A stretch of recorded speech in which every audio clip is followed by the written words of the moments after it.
누가복음 15장 18절 23절이에요. 누가복음 15장 18절. 내가 일어나 아버지께 가서 이르기를 아버지여 내가 하늘과 아버지께 죄를 얻었사오니 그리고 살찐 송아지를 끌어다가 잡으라 우리가 먹고 즐기자. 계속해서 그 아버지에 대해서 아버지라는 그 의미가 담고 있는 내용을 다음 구절을 통해서 살펴보도록 하겠습니다. 둘째 아들의 신앙을 아는 데 있어서 그 아버지에 대한 내용이 둘째 아들이 가지는 신앙적 의미를 아버지를 통해서 이해를 하셔야 돼요. 아버지를 모르면은 둘째 아들이 생각한 그 신앙의 내용이나 방향 그것을 찾아낼 수가 없는 것입니다. 신앙의 생활은 하나님 아버지를 아는 것이 신앙의 생활이에요. 살찐 송아지에서 살찌다 단어가 알곡이었습니다. 알곡을 설명하면서 이제 아버지에 대한 내용을 더 추가적으로 설명하고 있어요. 오늘 말씀을 들으면 또 알곡하고 아버지와 관계된 내용이 서로 연결된 부분이 있습니다. 먼저 이사야서 찾아볼게요. 이사야서 63장 10절 보세요.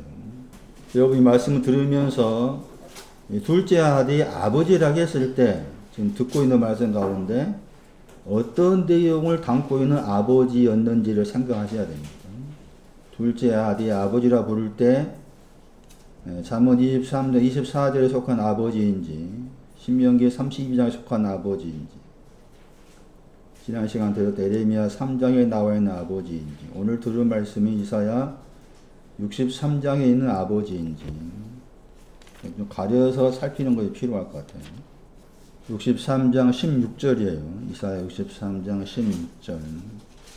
최소한 그 15절 말씀부터 살펴야 됩니다. 15절에 16절 그리고 17절까지도 살펴야 됩니다. 그럼 그 가운데 63장 16절에 아버지란 말 나오죠. 거기에서 아버지가 구속자이십니다. 이사야 63장 16절에 가면은 하나님을 아버지라 부를 때 그 아버지는 구속자이신 아버지. 그 의미가 됩니다. 구속자이신 아버지.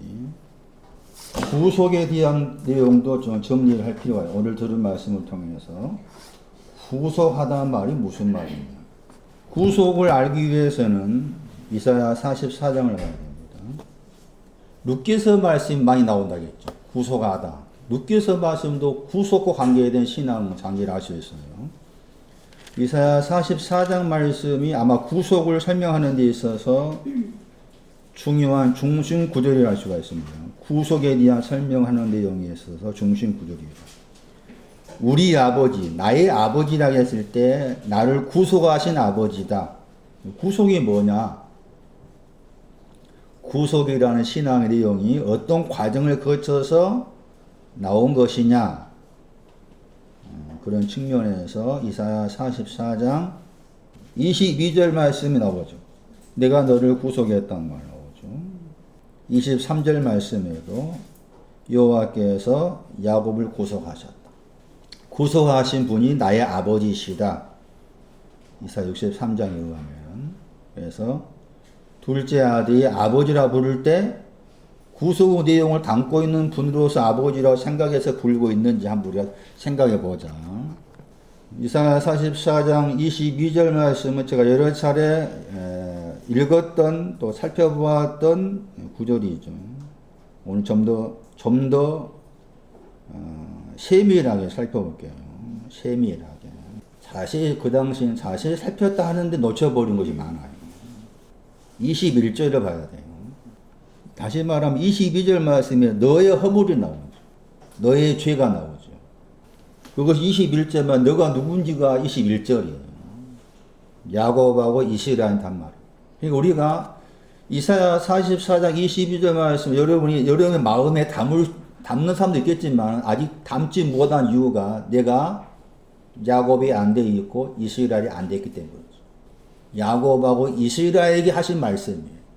그러면은 이사야가 생각할 때 야곱하고 이스라엘을 역사적 인물로서 야곱, 이스라엘로 생각하고서 말했는가? 라고 했을 때 그렇지 않죠. 그래서 여기 이사야 44장 21절 말씀에 야곱하고 이스라엘을 언급한 야곱과 이스라엘이 가지고 있는 어떤 신앙적 의미가 담겨져 있는 구절이 있습니다. 그 구절을 통해서 야곱하고 이스라엘이 어떤 신앙적 의미와 연관되어 있는지, 그리고 여기 이제 22절 말씀에 너의 허물은 야곱의 허물이고 너의 죄는 이스라엘의 죄가 되는 거예요. 41장 14절. 이사야 41장 14절 말씀에 거기에 이사야 선지자가 야곱과 관계된 신앙의 내용, 이스라엘과 관계된 신앙의 내용을 구분을 지었어요. 구분을 지었기 때문에 44장 22절 말씀에 너의 허물은 야곱에 해당이 되고 너의 죄는 이스라엘에 해당이 되는데, 그 내용이 이제 이사야 41장 14절인 거예요. 야곱을 뭐라고 말하고 있어? 지렁이에 해당된 사람이 야곱. 나는 하나님 앞에서 지렁이구나 아는 사람이 지금 여기에서 야곱인 거예요. 나는 지렁이다. 이스라엘은 사람들이 이스라엘. 그런데 저 단어가, 사람들 저 단어가 굉장히 적게 나온 드문 단어예요. 사람들이나 저 단어가. 사람들과 관계된 신앙적 의미가 있겠죠. 먼저는 지렁이에 대한 설명이에요. 야곱을 지금 이사야 44장 22절 전후의 말씀에서 야곱과 이스라엘을 향해서 너의 허물, 너의 죄를 말하고, 너의 허물, 너의 죄를 도말했어요. 나중에 다시 또 살펴보겠지만은, 도말한 것하고 구속받은 것하고 같은 거냐? 곧 도말한 것이 구속이냐? 그것도 생각해야 돼요. 결론은 틀려요. 도말한 내용하고 구속받은 것과 달라요.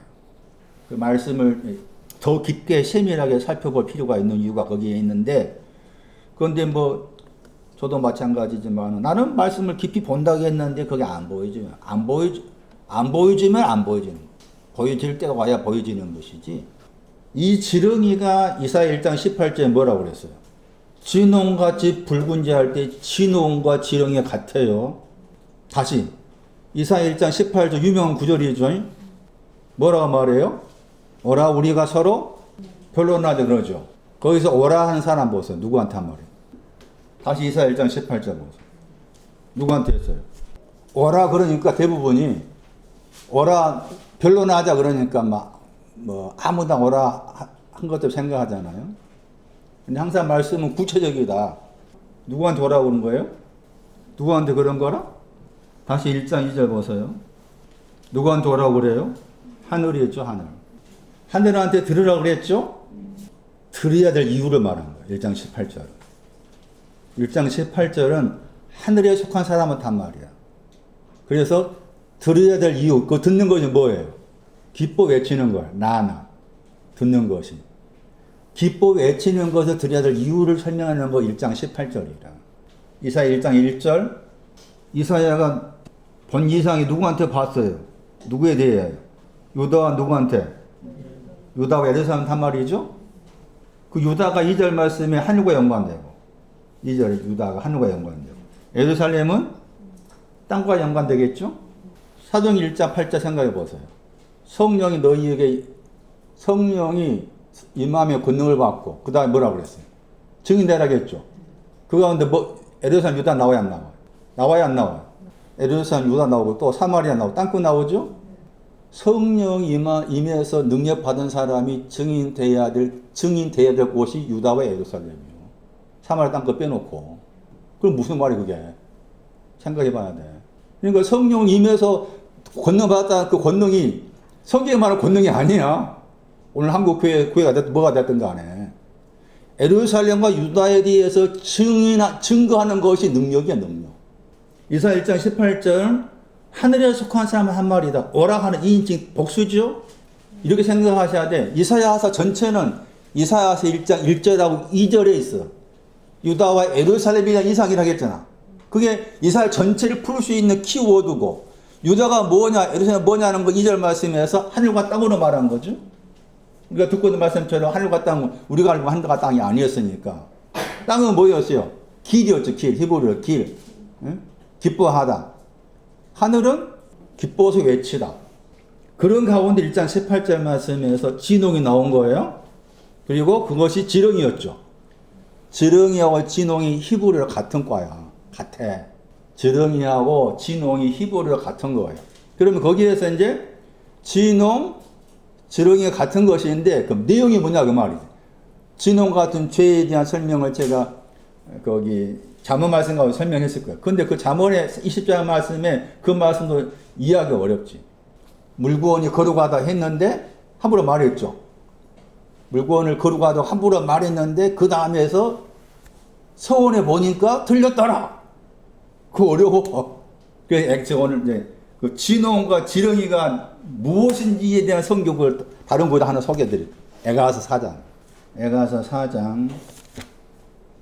야곱과 관계에서 지렁이를 설명하고 있습니다. 그러니까 야곱에게 이사야 44장 22절 말씀에 너의 허물이라고 해서 허물은 지렁이인 것이 허물이고 지렁이가 허물이고 진홍이 허물이고 그 말이에요 지금. 그런데 그 내용이 뭐냐가 에가서 4장에 나와.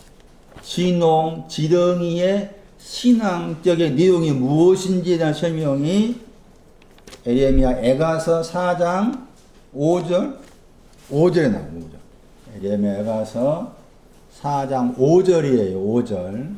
거기에 번역을 뭐라고 번역하는 거? 붉은 옷 번역이죠. 저 단어.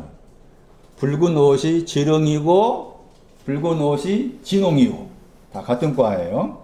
근데 이 에레미야가 4장 5절 말씀이 지렁이, 진홍과 관계된 신앙적 의미를 이 구절을 통해서 또 이해할 수 있다. 자번에 20장에도 나오지만은 좀 이해하기 어려우니까 에레미야가 4장 5절 말씀을 통해서 지렁이 같은 너 야곱아, 그러면 붉은 옷을 입고 있는 너 야곱아, 진홍과 같은 죄가 있는 너 야곱아, 그 야곱을 향해서 지금 너의 허물은 하고서 나와 있는 거예요.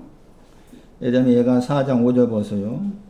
번역된 데 보시면 진수를 먹던 자가 그랬죠. 진수를 먹었는데, 진수가 있는데 그 진수를 먹었어요. 진수라는 단어는 딱 3번 나온 단어, 이 단어가. 그리고 이 단어 속에, 진수라는 이 단어 속에, 히브리어의 단어 속에 에덴이 들어있어요. 에덴. 진수를 먹었는데 뭐 하는 겁니다. 어디서? 진수를 먹었다겠죠, 분명히. 진수가 있는데 그 진수를 먹었어요. 먹었는데 거리에 가보니까 진수가 있어요. 그것을 먹었어요. 그것을 먹은 사람이 어떤 거리가 있는데 거리 안에 들어갔어. 거리 안에 있어 보니까 분명히 진수를 먹었는데 어떤 내용의 거리, 창원에서 제일 뭐 사람이 분명히 거리가 생각한다. 그 거리에 갔어. 그 거리 안에 갔더니 번역된 다음에는 애로움이 온 거예요. 애로워. 그 거리 안에 들어갔는데 애로워. 그리고 나서 말하죠.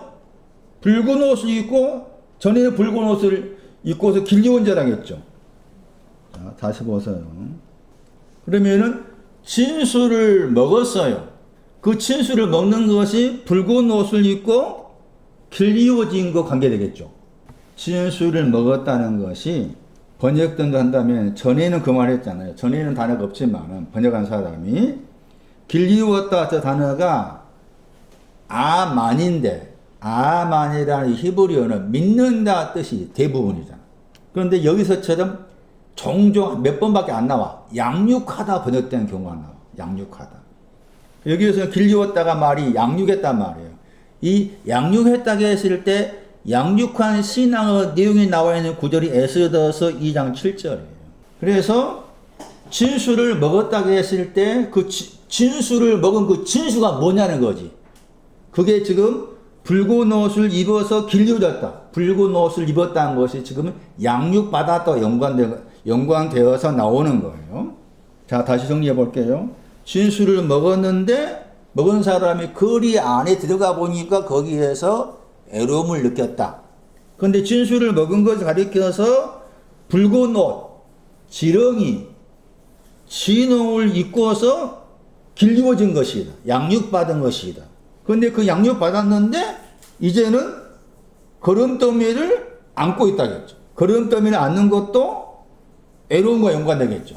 그래서 애로움하고 거름더미를 안는 거, 그 다음에 거리가 있는데 거기에는 애로움, 거리가 안에서 애로움을 가졌다. 그것을 거름더미를 안았다. 같은 개념 생각해야 되고, 진술을 먹은 것하고 붉은 옷을 입어서 양육받은 거다. 그러니까 이게 붉은 옷은 붉은 옷과 관계된 것이 지렁이고 진홍 같은 죄에 해당이 되는데 여기서는 그 붉은 옷을 양육받은 것으로 말하고 있는 거잖아요. 그건 내용 같은 것도 볼 수가 있는 것인데 결과적으로 말씀드리면은 진술을 먹은 것은 기뻐함. 히브리어의 길입니다. 길. 거리는 기뻐서 외치는 나난이에요. 이런 단어 구별을 잘 하셔야 돼요. 애로움은 기뻐서 외치는 나난이 없는 것이 애로움이에요. 거리는 잠언 1장 20절 참고하고 애로움은 이사야 54장 1절을 참고하면 방금 제가 설명드린 해석의 내용이 나와요.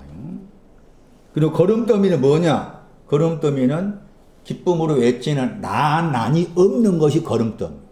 사무엘서 2장 8절에 나오죠. 빈피반 자가 거름더미를 드사. 빈피반 사람 관계는 거름더미. 자, 그러면은 붉은 옷을 입었다. 이 붉은 옷은 신앙적 의미가 길에 해당합니다. 길. 기뻐함이에요. 기뻐함과 관계된 것이 길이고 그게 진홍과 같은 죄고 그게 지렁이다. 그러니까 지렁이는 붉은 옷과 관계된 것이고 붉은 옷이고 지렁이다. 그런데 그 신앙적 의미가 양육받았다 하는 저 구절 따라가 봤을 때 길의 신앙이다. 기뻐하는 신앙이다. 왜 기뻐하는 신앙 가지고 있는데 그게 죄인가? 그게 죄 아니에요. 죄지. 기뻐함이지만 기뻐한 그 자체는 죄가 아니라 할지라도 거기에 그거 얹고 계속 머물러 있으면 죄지 그게. 왜 죄가 돼요? 어디로 가야 돼? 갈 곳이 많잖아. 갈 곳이 많잖아. 마태이 13장 31절. 에가서 4장 5절 놔두고 마태이 13장 31절. 천국이 뭐라고 그랬어요? 마태이 13장 31절. 천국이 뭐라고? 겨자씨 하나 같다고 했잖아요. 그죠? 많이 들어봤죠? 겨자씨. 겨자씨 하나 많이 들어봤죠? 하날 저 단어. 하날 저 단어가 진홍이고 붉은 옷이에요. 콩코스. 지렁이, 진홍, 붉은 옷과 관계된 헬라어예요. 옷이라겠죠? 그 옷은 이제 생각하실 때 길로 생각하셔야 돼. 기뻐하다. 그런데 겨자씨라겠죠? 겨자씨라는 단어는 찌르다. 상하게. 그러니까 뭐예요? 기뻐한 신앙을 가진 사람인데 뭐 하고 있어요? 계속 찌르고 있는 거예요. 왜 찔러요? 왜 찔러? 도위로 가라고. 그게 겨자씨 하나리야. 그게 겨자씨 하나리라고. 다른 데서는 겨자씨 하나 같은 믿음 나오죠. 다른 데서는 겨자씨 하나 같은 믿음에서 이 산 옮기다 그 말 나오잖아요. 그러니까 겨자씨 하나리라고 했을 때 여기 하나리 콩코스인데 저 단어의 히브리어가 에가서 4장 거기 단어 지렁이, 진홍 같은 과로 와요. 같은 과. 요한복음 12장 24절. 밀은 알곡이에요. 요한복음 12장 24절. 밀은 알곡이에요. 그다음 하나리 뭐예요? 하나, 지렁이, 진홍, 붉은 옷이에요. 하나리. 그러면 제가 지난주에 말씀드렸죠. 땅에 떨어져 죽어야 될 것이 뭐예요? 알고 죽으면 안 돼. 그 죽는다는 말은 나중에 다음 주에 설명할 거야. 죽는 것이 뭐냐에 대해 설명해. 죽는 것이 뭐냐. 다음 주에 설명할 내용인데 그 내용도 광범위해요. 죽는다는 말은 하나님을 자랑하지 못한 걸 죽는 거야. 내 안에서. 여호와 하나님을 자랑하지 못하고 있는 게 죽는 거야. 그럼 죽어야 돼. 죽지 않으면은 그대로 있다겠죠. 죽어야 돼. 나는 내 속에서 하나님 아버지를 자랑하지 못하고 있구나. 이게 죽는 거야, 이게. 이게 죽는 거라고. 고전 15장 37절. 알갱이 번역된 단어 보세요. 고전 15장 37절에 알갱이 번역된 단어 보세요. 갱이가 뭐예요? 지렁이, 진홍, 붉은 옷이에요. 알로 번역된 단어가 뭐예요? 알로 번역된 단어는 알갱이. 그러니까 뒤에 갱은 그 말이 아니야. 이렇게 번역 사람이 이렇게 잘못 번역했어. 벌거벗었다, 야. 단어가 벌거벗었더라니까, 벌거벗었다. 그러니까 번역하려면 벌거벗은 하나를 해봐요. 벌거벗 하나를 번역하든지. 벌거벗은 쭉 앞에서 하나를 번역했으니까 벌거벗은 하나리라 번역해야 돼. 김노스 벌거벗었다. 그러니까 이 기뻐하는 신앙을 가져도 지금 뭐하고 있다? 벌거벗은 거다. 지렁이 벌거벗었다. 그게 이제 허물인 거지, 따지면. 벌거벗은 거. 기뻐하는 신앙이 있어도. 돌아오세요. 41장이었어요. 이스라엘 설명한 단어 보세요. 이스라엘 사람들로 말하고 있어요. 이사야 41장 14절이죠. 3장 25절 말씀 보세요. 사람들이라고 했을 때 사람들이 가지는 신앙적 의미. 이스라엘을 사람들로 말하고 야곱을 지렁이로 말하고 있다. 사람들이란 저 단어가 이스라엘 가리키는 단어인데 굉장히 많이 사용되지 않는 단어다. 3장 25절에 장정 번역했죠. 장정. 3장 25절. 장정 번역했던 단어가 이스라엘 관계된 마트, 사람이죠. 사람. 이사야 3장 25절 말씀에 그런데 칼이 있는데 제 장정은 그 칼을 이길 수 없어. 그러니까 뭐 한다고 했어요? 망한다고 했잖아요. 망하다, 넘어지다. 그러니까 이스라엘 신앙은 넘어지는 신앙 관계들, 넘어지는 신앙 관계된 것이 이스라엘이에요. 5장 13절 보세요. 또 이스라엘 신앙은 넘어지는데 넘어진 내용이 뭐냐? 다시 이사야 5장 13절 말씀 와가지고 이스라엘 설명하는 마트란 단어가 신앙 비밀을 말하고 있는 구절. 넘어진다고 했는데 3장은 넘어진다고 했는데 5장에 와가지고 다시 풀어놓았어요. 그 말씀 가운데 귀한 자가 나오죠. 귀한 자는 뭐 한다고 그랬어요? 줄인다고 그랬죠. 줄인다 할 때 거기에 거시어 번역 단어죠. 마트. 그러니까 이스라엘은 지금 굶주려 있는 거죠. 이스라엘이 가지고 있는, 이사야가 보고 있는 이사야 41장 14절 말씀에서 이사야 41장 14절 말씀이 이사야 44장 21절, 22절 말씀을 풀 수 있는 구절인데 이스라엘 가리키는 저 마트라는 사람은 5장 13절 말씀에서 줄여 있는 것. 줄여 있습니다. 그래서 줄여 있다 저 단어가 기근이라는 단어죠. 기근이라는 단어인데 많이 거기 이제 아브라함이나 이삭 언급할 때도 아브라함이 땅에 갔는데 땅이 기근이 있더라. 그런다. 그러니까 기대 신앙. 기뻐하는 신앙에 대해서 굶주려 있는 그런 개념을 이해할 필요가 있어요.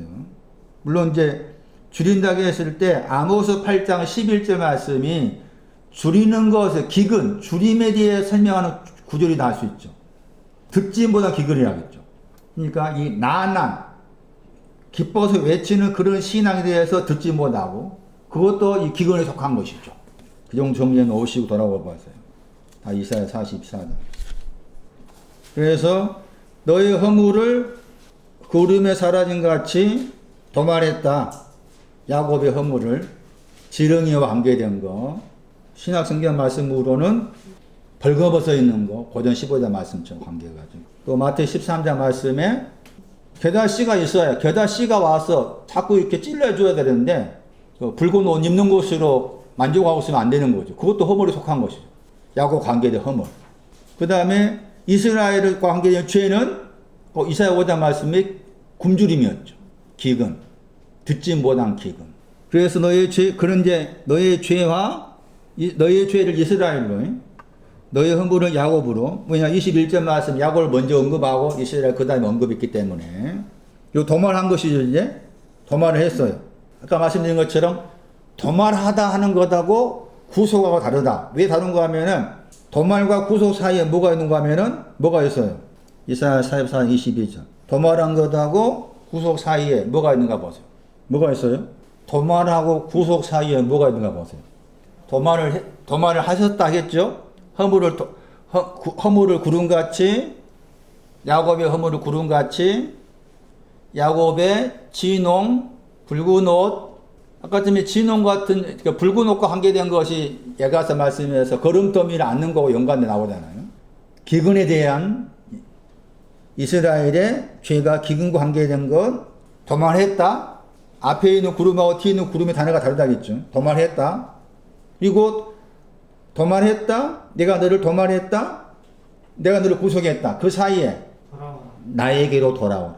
이 나에게로 하는 이 히브리어의 헬라가 프로스예요. 여러분, 그래서 이 프로스란 향한다 단어가 굉장히 사랑해야 돼. 왜냐면은 기도한다 할 때 뭐가 들어있어? 거기 단어에. 헬라어 단어. 프로스가 들어있어. 프로스. 에비아다 거기 있어. 프로스 있어 없어? 찾아보면 있어. 그러니까 프로스를 모르면 기도가 뭔지 몰라. 프로스를 모르면 에베가 뭔지 몰라. 제가 말했죠. 에베 된다는 것은 뭐 비대면 에베, 대면 에베. 그 에베가 아니야. 비대면이 대면이든 간에. 예? 프로스 하나님 아버지를 향해서 프로스하고 향하여서 입맞추는 것이 에베라니까. 나를 향해서 돌아오라 했죠. 돌아온다는 저 히브리 단어가 180도 방향 바꾸는 거야. 슈브하는 거야. 180도 방향 바꾸는 거야. 이 단어가 종종 회개하다와 관계에 사용해. 그러니까 도말을 해놓으시고 돌아오는 방향이 어디에? 돌아오는 방향이 구속이죠. 저 구속이라는 저 단어 영어 단어 보세요. 저 영어 단어는 잘 번역한 것 같아. 다시 사오다 뜻이에요. 구속이라는 말은 다시 사는 것을 말해. 되찾는다, 되찾아. 도말을 해놓고서 돌아온 사람을 되찾은 거. 그런데 보세요, 이제 나중에 나오겠지만은 도말을 했는데 돌아와서 구속 받아야 되는데 도말은 되었는데 돌아와서 구속받지 않는 얘가 나오겠죠. 그게 베드로후서 2장 22절 말씀의 개와 돼지. 베드로후서 2장 22절 말씀의 개와 돼지가 돌아와서 도말되었는데 돌아와서 구속받아야 되는데 도말은 되었지만 도말되었죠. 뭐가 나와? 걔가 뭐였어? 토했잖아. 헌물을 사한 거야. 돼지는 뭐였어? 씻었잖아. 죄를 안겨사나 했어. 그거 돌아가지 구속으로 가야 되는데 구속 못 가. 아유 중요한 내용이야 그게 구절이. 그래서 여기 사이에 도말하고 구속은 다르다. 구속은 도말한 다음에 아버지께 방향을 바꿔 갔을 때 사는 거 저분께서. 그런데 말씀드린 것처럼 도말하자마자 구속이 안 돼. 그러니까 구속이라는 그 의미는 이미 뭐가 전제되어 있어요? 뭐가 전제되어 있어? 도말했다가 전제되어 있는 거예요. 구속이라는 말 신약성에 나중에 살펴볼 텐데 그 구속이라는 말이 나오면은 도말을 한 사람을 사는 거예요. 물론 헬라어로 말하면 풀다의 뜻이다. 묶여있는 거 풀어주는 거. 그러니까 구속이라는 개념 속에는 이미 도말을 했다가 전제되어 있다. 그리고 도말을 받았다 거기에는 또 어디로 가야 돼? 구속으로 가야 된다. 그 차이가 있어요. 도말을 한 사람은 방향을 바꾸어서 당신 있게 날 사는 구속의 방향으로 가야 돼. 그게 도말을 한 목적이 구속을 하는 거야. 구속으로 간 다음에 23절에 나오고 23절, 이사야 44, 23절은 구속받은 후에 23절이 등장한 거지. 23절이 도말했다 하는 저 단어를 번역하면은 지우개로 지워버리다. 지우개를 지워버리다. 말소하다 뜻입니다. 말소하다. 그런데 약간 다른 뜻이 있어요. 기름을 가지고 부드럽게 하다 뜻이에요. 도말하단 말이. 이 단어가 중요해요. 말소하다, 완전히 이렇게 지우개로 지워버리다 그 뜻도 있으면서 기름을 가지고 부드럽게 하다. 누가 7장을 보세요. 도말에 대한 신약 성경. 누가 7장 46절. 부었다 저 단어입니다. 부었다는 저 단어가 도말했다 하는 단어와 관계. 누가 본 7장 46절 말씀에 붓다가 지금 뭐로 부은 거예요? 누가 7장 46절 말씀에 아까쯤에 히브리어로 도말했다 하는 그 단어 속에 뭐가 있었어요? 말수하다, 완전히 지워버릴 뜻도 있으면서 기름 가지고 부드럽게 하다 뜻도 있다겠죠. 기름 가지고 부드럽게 하다. 그것을 이제 헬라어가 그 도말하다를 차용할 때 완전히 말수하다 쪽보다도 기름과 관계해서 사용한 거예요. 그게 누가 7장 46절이에요. 그 분담을 두 번 나오죠. 잘 보세요. 분담을 두 번 나오죠. 하나는 어디에 부어요? 머리에 부은 거 나오고. 그 다음에 하나는 발에 부었죠. 그러니까 머리에 부은 거 다르죠. 기름이. 발에 부은 거 다르죠. 그게 이사야 44, 22절이야. 도말했다. 뭘 도말했어? 앞에는 허물을 도말했죠. 뒤에는 뭘 도말했어요? 죄를 도말했죠. 그 여기 누가 7장 46절 말하면은 주님의 머리에 감람류는 허물을 도말한 거죠. 주님의 발에 향유 부었죠. 저 향유는 뒤에 죄를 도말한 거예요. 다시 향유를 가지고 말했을 때도 향유가 마태하고 마가는 제 기억으로 마태와 마가는 똑같은 단어의 향유인데 예수님의 머리에 부어. 향유가 두 가지야. 누가하고 요한은 발에 부어. 향유가 두 가지다 그 말이죠. 머리에 부은 향유, 발에 부은 향유 달라. 그게 아가서 1장에 나와. 출애굽기 25장 말씀에 그 향유라는 단어가 두 번 나와. 내용이 달라. 그런데 여기 누가 7장 46절 이 말씀이 지금 이사야 44장 22절 말씀에 허물과 죄를 도말했다 하는 신약적인 풀이라 누가가 그 풀어놨어. 머리에다가 감람유 부었어요. 발에는 향유 부었어요. 이사야 44장 22절 말씀에 야곱의 허물, 이스라엘의 죄를 도말한 것을 이렇게 누가 7장 46절 말씀에서 옮겨다가 해놓은 것이 되는 거예요. 구속하였습니다. 대사다겠죠. 대사다. 구속이라는 말은 대사다. 속전을 치르고 뭐 구하다 그런 뜻이 들어있어요. 신약 성경 말씀으로 구속을 볼게요. 베드로 전서를 보세요. 도말에 대한 신약 성경 대표적으로 누가 7장이었죠. 방금 읽은 46절. 그 다음에 신약 성경 말씀으로 구속은 베드로전서 1장 18절이. 다시 우리가 자세히 들여다볼게요. 베드로전서 1장 18절 말씀 여러 차례 말씀했지만 자세히 못 본 부분이 많아요. 구속했다 말 나오죠? 구속되었다. 이 헬라어가 지금 이사야 44, 22절 말씀에 히브리어를 옮긴 단어입니다. 그러니까 이사야 44, 22절 말씀하고 베드로전서 1장 18절 말씀 서로 연결된 성경 구조를 이해를 하셔야 돼요. 구속이 되었어요. 근데 은이나 금같이 아니라겠죠. 왜 은이나 금같이 은이나 금으로 구속이 되었다가 아니라 했는가 하면은 은과 금은 없어진다고 했을 때 썩는다 뜻이죠. 은과 금은 썩기 때문에 은과 금으로는 아니다. 왜 은과 금은 아니라 했을까? 은과 금을 썩는다고 했을 때 은과 금이라는 게 우리 개념의 은과 금이 아니라 신앙적 의미로서 은과 금이 있다. 또 신앙적 의미에서 은과 금은 앞에 있는 은은 흠이 있는 것이고 19절 말씀 생각한다면 19절 뒤에 있는 금은 점이 있는 것. 다시 말하면 아직 도말이 안 된 것은 은과 금은 도말이 안 된 것을 말해. 은과 금의 개념은 도말이 안 된 것을 말한다. 자, 참고로 제가 은이라는 말이 나와서 그러는데 참고로 딤전을 보세요. 많은 사람이 잘못 오해하고 있는 내용 속에 이 구절도 있어요. 딤전 6장 보세요. 딤전 6장 10절 은이라는 말이 나와서 제가 참고로 설명드린 구절이에요. 이 구절을 많이 오해하더라. 딤전 6장 10절 보세요. 돈을 사랑함이 일만하게 뿌리가 되나니 이것을 사모하는 번역된도 읽으면 그렇죠. 이것을 사모하는 자들이 이것을 사모하는 것 하여튼 이것이 뭐예요? 돈을 사랑함이죠. 돈을 사랑함이 이것이잖아요. 어느 성경에도 보면은 그게 여성 단수로 나와 있고 바로 돈 사랑함 여성 단수잖아요.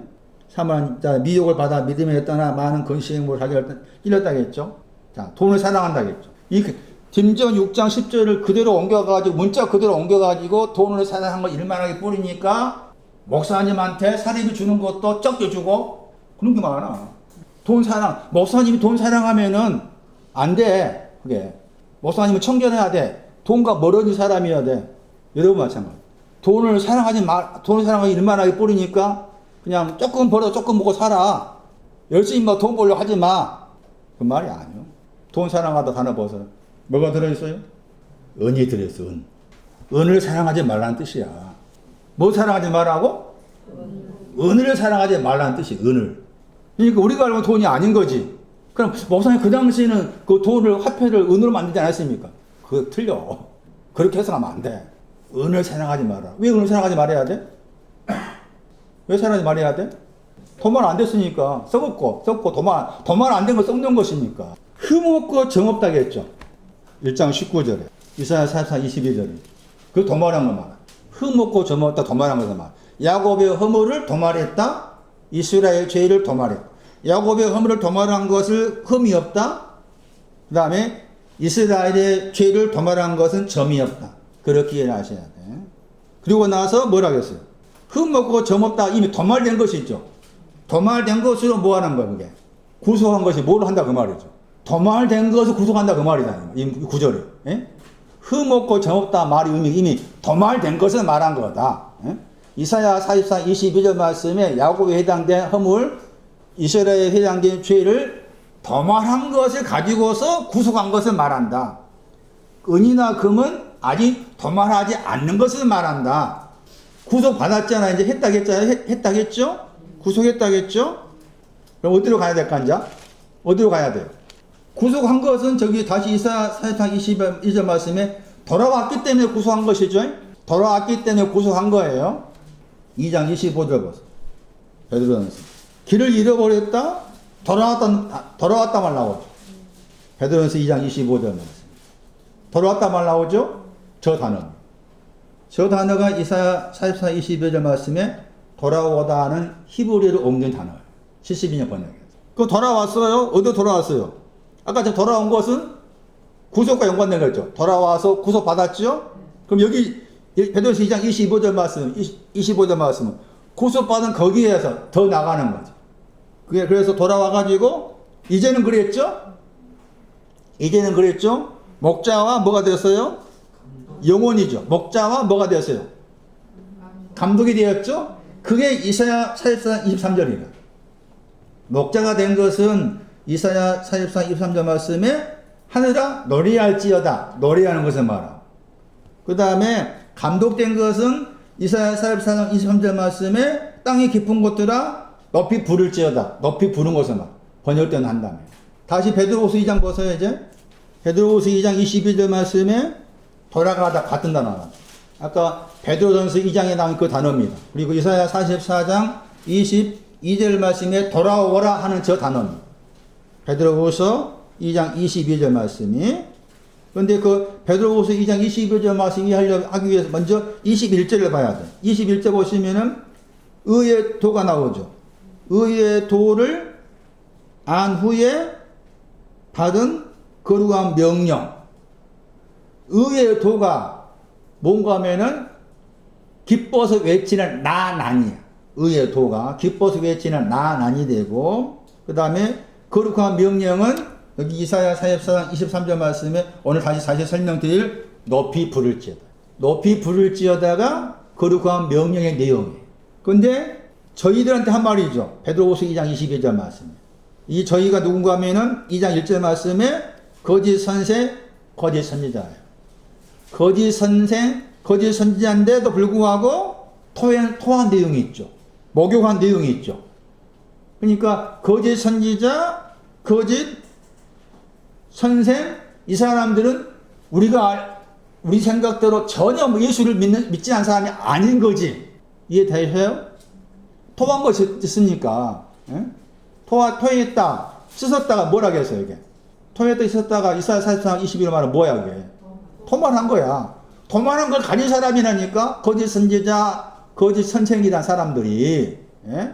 돌아가잖아. 어디로 가야 돼, 그러면? 어디로 가야 되는데? 베드로서 2장 말하면 어디로 가야 돼? 영혼의 목자와 감독 대신에게. 이사야 44장 23절 노래하다, 높이 부를지어다. 그리 가야 되는데, 그 말은. 그리 가야 되는데, 퇴행하는 거예요, 퇴행. 그래서 차라리 알지 뭐 낫다 한 거죠. 2장 21절에. 2장 이사야 44장 23절 보세요. 야곱의 허물을 도말해서 야곱이 돌아와서 구속받은 사람을 23절 말씀에서 하늘이라고. 23절 말씀 하늘에 속한 사람이 도말한 다음에 돌아와서 구속받은 사람을 23절 말씀에 하늘이라고 그럽니다. 그러면서 하늘한테 말하죠? 뭐라고 그랬어요? 노래할지어다. 정확히 번역하면은 기쁨으로 외치다. 항상 기쁨이 나가요. 기쁨으로 외치다 뜻이에요. 기쁨으로 외치다. 난. 그 다음 말씀에 죄를 도말하고 돌아와서 구속받은 사람이 23절 말씀에 땅에 깊은 곳이. 땅에 깊은 곳이 있는 사람은 뭐라고 말하는가 하면은 높이 부른다고 했죠. 이 높이 부르다 하는 이 단어를 정확하게 이 의미를 살려서 번역한다면은 이렇게 이 단어를 이렇게 앞으로 이렇게 이해하세요. 이게 알곡이야. 알곡의 신앙, 이 신앙이야. 여기 높이 부를 자 신앙이죠. 지난주에 거기 시편 말씀이 단어가 나왔잖아요. 높이 부를 자다 저 단어가 알곡의 신앙, 이 신앙. 높이 부르는 신앙. 시편 65편 보세요. 이 단어 나왔으니까. 시편 65편 14절 말씀. 저 곡식이라는 단어가 알곡이라겠죠. 바르. 곡식을 번역했죠. 저게 알곡이죠. 알곡. 시편 65편 14절 말씀. 곡식이 알곡이다. 히브리어로 바르잖아요. 그런데 이 바르라는 또 그 뜻을 가진 단어가 아들이지. 아들. 말 들어봤죠? 아들도 이 바르예요. 바르. 좀 그래서 이해를 하셔야 돼요. 아들이 알곡이고 알곡이 또 저기 아들이구나. 보호자를 상속받는 후계자, 구사 그런 뜻이 있었죠. 자, 곡식이 거기에서 말하죠. 거기 뭐라 하겠습니까? 즐거이 뭐하나 외친다겠죠. 알곡의 신앙이 즐거이 외치는 신앙. 알곡의 신앙이 뭐냐? 즐거이 외치는 신앙이 알곡의 신앙인데 이 단어가 뜻이 많아요. 이 단어가 악을 만들다 뜻도 있어요. 이 단어가 루아라는 단어가 악을 만들다. 소리가 심해가지고 귀가 찢어지다. 소리가 심해서 그 소리 때문에 귀가 찢어지다. 기뻐서 외치다 뜻도 있으면서 놀라서 외치다 이런 뜻도 있고 깨어져서 부서져서 손상되다 그런 뜻도 있어요. 단어가. 그런데 신앙적 의미로 이제 거의 대부분이 부정적 의미로는 좀 더 몇 번 사용 안 되고 대부분이 긍정적 의미로 사용했는데 승리로 인해서 기뻐 날 때 이렇게 번역해요. 그러니까 줄여 말하면 승리하다. 전쟁에서 승리했다 할 때 사용된 단어가 알곡의 신앙이다. 그래서 여기 시편 65편 14절 말씀에서 곡식이나 저 단어가 알곡인데 알곡의 신앙이 뭐냐? 타작마당의 알곡이 뭐냐? 승리를 외치는, 기뻐 뛰는 거. 그런데 이 신앙에 오려면은 순서가 있다겠죠. 있는 거죠. 들어보면은 즐거워하는 신앙이 있어야 되고, 기뻐함이 있어야 되고, 심히 기뻐함이 있어야 되고, 소리쳐서 외쳐야 되고, 제일 끄트머리다. 제일 끄트머리. 그것을 지금 이사야 44장 23절 말씀에서 땅의 깊은 곳들아, 땅의 깊은 곳이 알곡인 거지, 따지면. 그렇죠? 땅의 깊은 곳이 알곡이고, 거기에서 승리로 기뻐 날뛰어라. 그렇게 이사야 44장 23절에서 말씀하고 있는 것이죠. 자, 이와 같이 하나님 아버지를 구속자라게 했을 때, 구속의 내용, 구속을 얻는 그 과정을 이사야 44장 22절에서 말씀하고 있고, 구속을 받으려면 먼저 도말이 필요하다. 도말이 되려면은 허물이 뭐고 죄가 뭔가 하는 것이어야 되고, 구속받은 다음에 방향이 이사야 44장 23절 말씀에 기뻐서 외치고 승리로 기뻐 날뛰는 그 방향으로 가게 하려고 구속을 받은 것이다. 그러니까 구속받았다고 해서 다 된 것은 아니다. 그런 의미로 우리가 이사야 44장 21절, 22절, 23절 말씀을 이해를 하셔야 되겠습니다. 자, 이제 다시 시편 65편 돌아오셔가지고 알곡에 대한 설명 보셔요. 시편 65편 아까 설명드린 것처럼 곡식이라는 저 단어가 알곡이다. 알곡의 신앙을 즐거이 외치는 신앙이다. 번역돼 난다면은. 그런데 약간 다르게 번역하면은 승리해서 승리하다. 이겼다. 이겨서 기뻐 날뛰다. 그렇게 번역될 수가 있다. 그런데 그 알곡이 되려면은 마태 3장에 누가 그 3장에서는 타작 마당이 있어야 되죠. 그다음에 주님의 손에 키가 필요하다겠죠. 그다음 완전히 철두철미하게 깨끗하게 한다겠죠. 그건 여기 65편 14절 말씀을 하면은 알곡이 되려면 어디에 있어야 되는가 하면은 골짜기 거기에서 알곡이 나오는 거야. 골짜기 거기에서 알곡이 나오는 거지. 골짜기 아가서 2장 1절 백합화가 있는 골짜기. 골짜기가 복수예요. 백합화가 있는 골짜기에 있어야 돼. 백합화의 신앙이 즐거워하는 신앙. 히브리어로 백합화라는 그 단어 따라가보면은 즐거워하다가 나와. 그러니까 백합화 신앙, 즐거워하는 신앙인데 백합화에 있어야 되고, 그 다음에 시편 84편 7절 말씀에 87절 말씀에 골짜기가 이름이 바카라, 바카. 그 바카 단어가 울다의 뜻이. 울음의 골짜기. 열왕기상 14장, 창세기 14장 17절 말씀에 의하면 골짜기가 왕의 골짜기. 왕의 골짜기인데 그 왕의 골짜기를 다시 풀어놔서 왕의 골짜기가 이름이 사회 골짜기. 왕의 골짜기를 사회 골짜기. 우리 번역은 왕곡 이렇게 번역했어요. 근데 곡에 따라 골짜기. 왕의 골짜기가 사회 골짜기인데 사회라는 저 단어가 하나님과 동등되다. 사회라는 단어 히브리 뜻이 동등되다. 같다. 이게 다 골짜기들이에요. 여기 안에서 지금 알곡이 나오는 거예요. 그래서 여기에서 지금 즐거워하다 이 단어가 번역도 한다면 즐거이 외치다 이렇게 나온 거예요. 다시 보세요. 시편 65편 좀 이 즐거이 외치다 하는 저 단어와 연관된 단어들이 몇 나와요. 보시면은 앞에 13절 보세요. 작은 산이 나오죠. 시편 65편 13절에 작은 산들이 무엇으로 띠를 띄었어요? 기쁨이죠. 길이죠. 길. 순서를 아셔야 돼. 순서를 보면 헷갈리는 거야. 순서가 신앙의 단계로 생각하시면 돼. 65편을 생각한다면. 9절 보세요. 9절. 뭐가 나와요? 난 아니죠. 기뻐 외치다죠. 그럼 이 안에 순서를 매겨봐. 순서가 13절 말씀이 길이 먼저죠. 65편을 생각한다면, 순서를 따진다면. 그 다음 두 번째가 난 아니죠. 세 번째가 뭐예요? 누아죠. 에워야 돼, 아예. 누아. 그러니까 이 구절 안에서 이 10편 65편을 쓴 사람이 다윗이잖아. 다윗이 이 단어의 의미의 차이를 알고 쓴 거예요. 차이를 알고. 우리 번역 그냥 마구잡이로 즐거워하다, 기뻐하다 왔다 갔다 했잖아.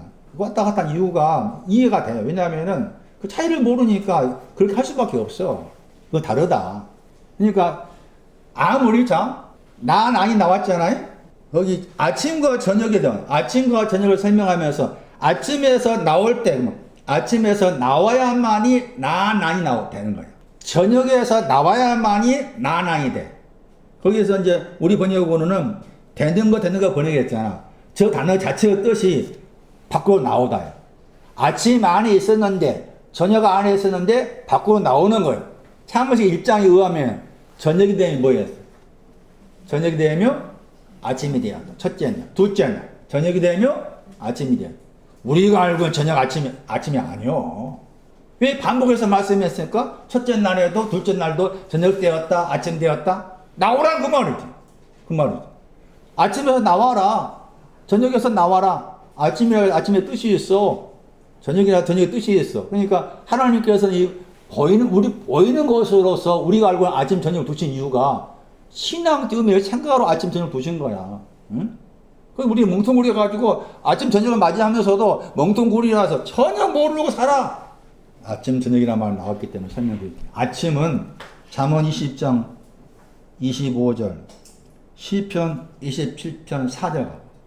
거기에 아침이라는 단어 동사가 나와. 그래서 아침이 신앙적으로 무엇을 말씀하는지 말씀한 구절이 방금 소개한 그 두 구절. 저녁은 이사야서 24장 11절 저녁. 아침, 저녁, 성경에 말하는 아침, 저녁.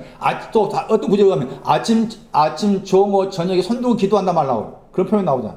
그 말도 우리가 알고 아침 그 개념이 아니야. 대부분 사람들이 아침 의미를 그냥 우리가 알고 아침을 생각해. 아침을 깨워라 한다면.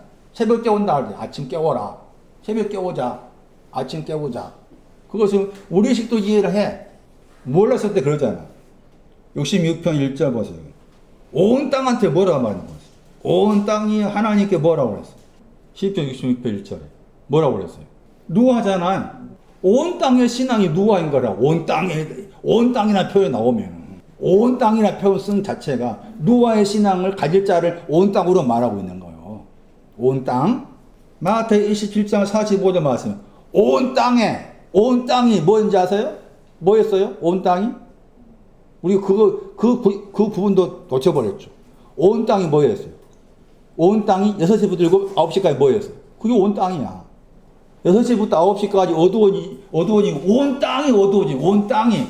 그냥 우리가 알고 있는 그게 이스라엘 당시 그 땅이 아니라 그 말이지. 땅끝까지 증인되어야 할 때 그 땅끝이 우리가 알고 있는 저기 뭐 대한민국 땅끝이 저기 뭐 이집트 그 개념이 아니라 그 말이지. 언니만 자 땅을 상속해 주겠다. 그 땅이 눈에 보이는 땅이 아니라 그 말이지. 마태 5장 말씀에 땅에 대해서 어떤 사람들 하겠어요? 소금 되어라. 땅에 대해서 소금 되어라. 땅이 뭔지 잘 신중히 분별해 봐라. 몰라 그래도.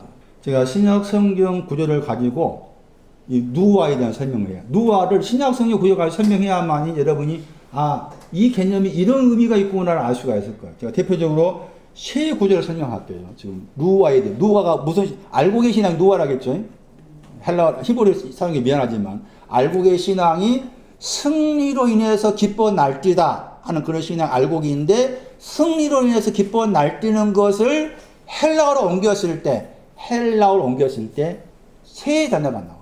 같은 히브리어인데 승리해서 기뻐 날뛰다는 이 누아라는 단어를 헬라어로 옮겼을 때 헬라어의 세 단어가 다른 단어 사용했어. 그것이 이제 그 당시 헬라어 연구한 신학자들이 다른 단어 사용했다는 것이 참고해서 그 다른 구절을 보면은 이게 지금 알고 계신 신앙 이렇게 말하는구나. 그렇게 이해를 하셔야 돼. 그 대표적인 구절이 나팔이야, 나팔. 나팔 소리. 이게 누아야, 누아. 재림할 때 나팔 소리. 그거 거짓말이야. 그거 거짓말. 응? 그렇게 되지는 않아. 나팔 소리. 나팔 소리 그러면은 두 구절을 기억하세요. 왜냐면 그 나팔 소리와 관계해서 좀 어렵게 말씀하는 두 구절 나오거든요. 고전 15장. 이런 구절도 잘못하니까 이제 막 휴거란 말을 쓰게 되고 지림이란 말과 관계해서 사용하는 거죠. 잘못하니까. 고전 15장 52절 보세요. 고전 15장 52절. 나팔이 나오죠. 그 다음에 나팔의 단어가 명사하고 뒤에 나팔 소리가 나다가 동사잖아요. 명사든 동사든 간에 둘 다가 누아입니다. 승리 때문에 기뻐 날뛰다. 그런데 그 마지막 나팔이 그런 내용이에요. 그 말. 마지막 나팔이 승리 때문에 기뻐 날뛰다 신앙을 그렇게 말한 걸. 그런데 그 승리 때문에 기뻐 날뛰는 신앙 올려면 그 앞에 두 번에 뭐 거쳐야 되잖아. 그렇죠. 15장 52절 뭐 거쳐 먼저? N 헬라 가지고 계신 분. N이 몇 번 나와 거기? 52절 말씀에. 3번 나오잖아. 그게 순서야. 순식간은 뭐겠어 그러면? 눈에 번쩍 눈의 호련이는 뭐겠어? 뭘 그렇게 말씀하겠어? 뭐겠어? 마지막 나팔이 뭐니까? 누아니까. 마지막 나팔 앞에 있는 눈의 호련이 그것은 뭐겠어? 그렇지. 그런 신앙을 말한 거예요. 그런 신앙을. 나는 앞에 있는 것은 뭐예요? 순식간 뭐예요? 길. 그걸 말한 거지. 그걸 말한 것이지, 우리가 알고 막 그런 개념이 아니요. 헬라 단어를 쪼개서 따라가봐도 그래. 살전 4장 봐. 살전 4장도 흔히 뭐 휴거라고 말하는 구절이잖아요. 거기서 비슷하게 나왔어요. 바울이 썼잖아요. 고전 15장도 바울이 쓰고, 살전도 바울이 썼잖아. 똑같이 N이 사용돼. 살전 4장 17절. 하나님이 뭐라고 그랬어요? 나팔이라고 했잖아? 살전 4장 17절 말씀, 16절에. 하나님 나팔이 했죠? 하나님 나팔은 뭐였어요? 승리로 기뻐 날뛰다 누아였죠? 그 다음에 그 앞에 천사장의 소리도 앞에 N이 있죠? 호령 앞에 N이 있죠? 천사장의 소리는 난 아니야. 호령은 길이 되는 거고, 그런 신앙을 말한 거지, 그냥 우리가 일반적으로 알고 있는 그런 개념은 전혀 아니다. 고전 13장을 봐. 이 단어도 누아입니다. 고전 13장 1절. 1절은 사실 문맥상 이제 12장 가까이 12장 31절부터 생각하셔야 돼요. 12장 31절 보세요. 너희는 그랬죠. 이 이제 복수 너희잖아요. 가까이는 12장 27절에 속한 사람이죠. 12장 27절. 그리스도의 몸이 된 사람. 그리스도의 몸이 되었다는 말은 1장 30절, 3장 3절에 속해요. 육신에 속한 사람. 그리스도의 몸이라는 표현 속에는 1장 30절하고 3장 3절을 생각하셔야 돼요. 자, 그러면서 거기 봤으면 더 큰 은사를 뭐하라고 했어요? 사모하라고 그랬죠? 사모하라고 번역했죠? 열심이나 단어의 동사. 그리고 열심 그랬을 때 신약성경 말씀에도 열심이라는 말 나오죠. 예를 들면 고린도후서 11장 2절인가 말씀, 2절 1절 말씀에 내가 하나님 열심으로 열심 내노니 하면서 뭐 중미한다 말 나오잖아요. 열심이란 그 단어가 이사야에서 9장 말씀에도 여호와께서 여호와 열심으로 이거 향하겠다 이렇게 표현 나와. 열심이라는 그 단어의 신학 의미가 있는데 이게 루아입니다. 열심이라는 단어의 신학 의미가 루아입니다. 이사야 42장 제가 적어놓은 거 13절 같은데 13절인가 10절 그 참고하면은 거기에 그 열심이라는 단어가 나와. 열심히 여기 사모하라면 열심 내라 그 말인데 그러니까 보세요. 더욱 큰 은사를 사모하라. 열심 내라. 더욱 큰 은사가 뭐예요? 더욱 큰 은사가 뭐예요? 루아. 사랑이 뭐예요? 사랑이 루아예요. 사랑이 루아. 자, 사랑이 루아라는 증거 보세요. 13절 1절. 만약에 내가 사람들의 방언을 그리고 천사들을 했죠.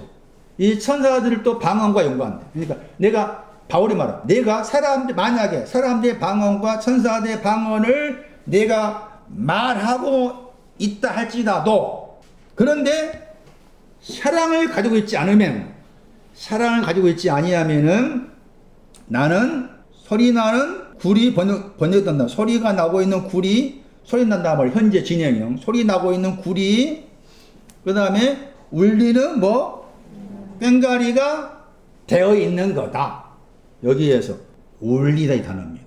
이 단어가 루아입니다. 울리다는 저 단어가 루아입니다. 66편 아까 이것도 시편 66편 1절 70년 번역에서 시편 95편 1절 2절 말씀에 70년 번역으로 루아를 이 단어 썼어요. 알라라죠. 그리고 헬라어로 이 단어 우리가 번역했지만 헬라어로도 승리로 외치다 뜻이에요. 헬라어로 승리로 외치다 그런 뜻이에요. 자, 그럼 다시 보세요. 자세하게 제가 볼게요. 먼저는 이제 사람들의 방언이 나오죠.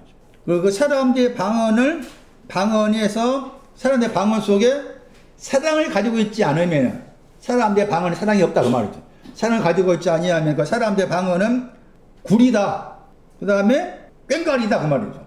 또 천사들의 방언이 있다 할지라도 사랑이 가지고 있지 아니하면 굴이고 꽹과리다. 반대로 생각한 거죠. 반대로. 사랑을 가진다면 사랑 가지고 있지 않다고 했잖아. 여기서는 사랑을 가지고 있지 않는 사람들의 방언, 사랑을 가지고 있지 않는 천사들의 방언. 그러니까 그 사람들의 방언이나 천사들의 방언은 사랑을 가지고 있지 않아. 근데 그 만약이라 했잖아. 근데 만약에 이제 사랑을 가지고 있다면 사랑을 가지고 있다면은 뭐가 될까? 사랑을 가진다면 구리하고 꽹과리가 없어져야 돼. 그러니까 이 구리 때문에 꽹과리 때문에 사랑을 가지고 있지 않는 거야. 구리가 없어지고 꽹과리가 없어져야만이 사랑을 가지는 거야. 이 사랑은 말씀드린 거죠. 누가가 사랑이야. 누가가 사랑. 승리로 기뻐 날뛰는 것이 사랑이고 이게 알곡이야. 알곡. 사람들의 방언은 뭘까? 우리가 알고 방언이 아니야. 저도 해왔지만 우리가 알고 방언이야. 그럼 여기서 말한 것처럼 사람들의 방언을 했잖아. 그런데 항상 말씀 볼 때마다 우리는 일반적으로 내가 알고 있는 것으로 그냥 넘어가. 그냥 우리가 일반적 사람을 생각해. 일반적 사람이 아니야. 이 사람들의 방언은 1장 25절. 고전 1장 25절 말씀이 사람들이 누구인지 나와 있고 그 사람들이 누구인지 그 사람들의 방언의 내용이 뭔지가 나와 있어. 고전 1장 25절 두 번 나오죠. 사람들. 하나님이 일어난 것이 사람들보다 더 지혜롭다겠죠. 잘 보세요. 앞에 사람들, 뒤에 사람들이잖아. 거기에 그것을 그대로 사람들이 고전 13절 1절에 사람들의 방언들이잖아요. 그러면은 고전 1장 25절 말씀에서 사람들은 누구를 말해요? 누가 사람들이야? 누가 사람들이에요? 뒤에 사람들 어떤 사람이에요? 어떤 사람?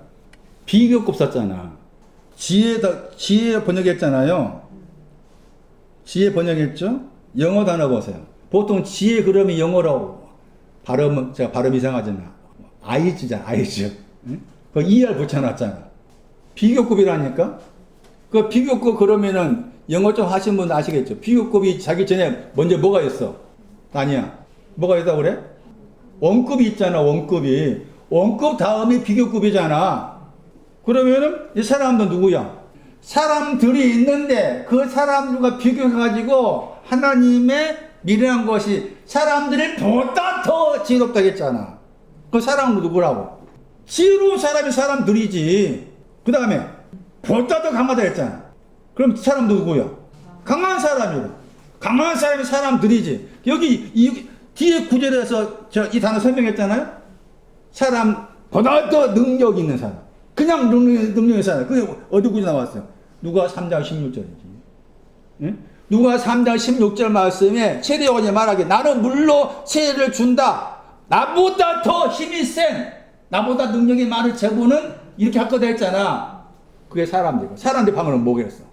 여기 뒤로 말하면 보다 더 강하다 이 단어 그게 말하면 사람들 방언. 물로 세례 주는 사람들 방언. 물세례와 관계된 게 사람들 방언이야. 그 다음에 여기 앞에 지혜, 그냥 지혜롭다고 했을 때 보다 더 지혜로운 것이 미련한 것이 나겠는데 그냥 일반적으로 지혜 있는 것. 장문 말씀 가운데에서 지혜롭다고 했을 때 제일 낮은 차원의 지혜로움이 즐거워하는 신앙. 즐거워하는 신앙도 설명할 수 있어. 그게 방언이야. 그러니까 일반적으로 알고 있는 방언이 아니다. 그 말이 제 말은. 고전 13장 1절의 말씀. 그럼 천사들은 뭐냐? 천사들을 할 때 천사를 설명한 내용이 많아요. 그 가운데 하늘들과 관계 말하죠. 천사들이 하늘에 속한 사람 말하죠. 마태 24장 36절 말씀. 천사들을 가리켜서 하늘들에 속한 사람. 그러니까 일반적인 영적인 개념으로 천사다 그렇게만 이해하면 곤란해. 하늘들에 속한 사람. 그리고 천사라는 단어 자체가 메신저라겠죠. 그러니까 하늘에 대해서 전하는 사람. 그러니까 천사들의 방언은 하늘에 대해서 전하는 사람이 천사들의 방언이죠. 그럼 하늘 그러면은 제일 낮은 것이 뭐였어요? 즐거워하다. 제일 높은 것이 뭐예요? 나난이었잖아. 나난.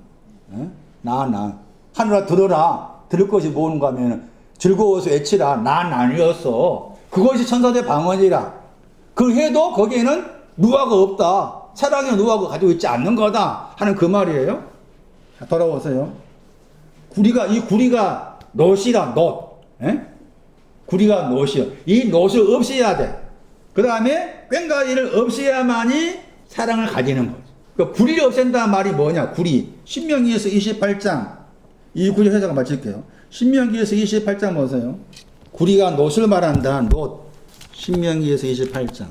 신명기에서 28장 23절 말씀에 놋이 나오죠? 나와요? 그 놋이라는 단어의 헬라어 보세요. 70인용. 그게 고전 13장 1절 말씀에 구리죠? 그러니까 구리가 놋이에요. 그러니까 놋으로 번역해야 돼. 놋으로 번역해야 돼요.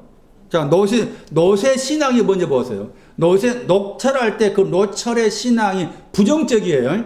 에레미야 6장 28절이었죠.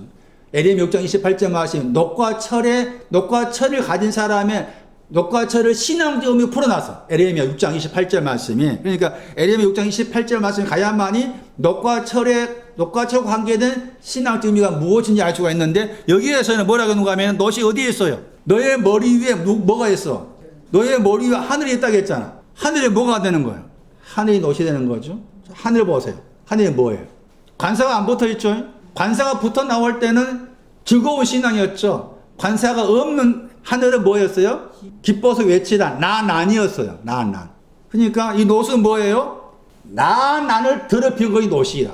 나난을 더럽힌 것이 놋이라. 그러면 나난을 더럽힌 것이 놋이라면 이 놋을 제거하면 뭐가 되는 거라?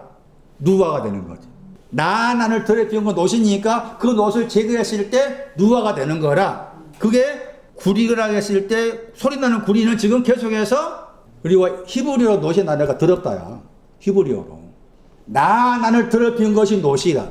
그 나난을 더럽힌 놋인데 이 놋을 없애줘야만이 사랑을 가지게 된다.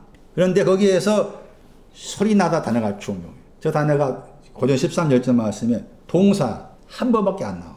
이 단어의 명사가 사도행전 2장 2절 말씀이야. 하늘로부터 급하고 강한 바람 같은 소리.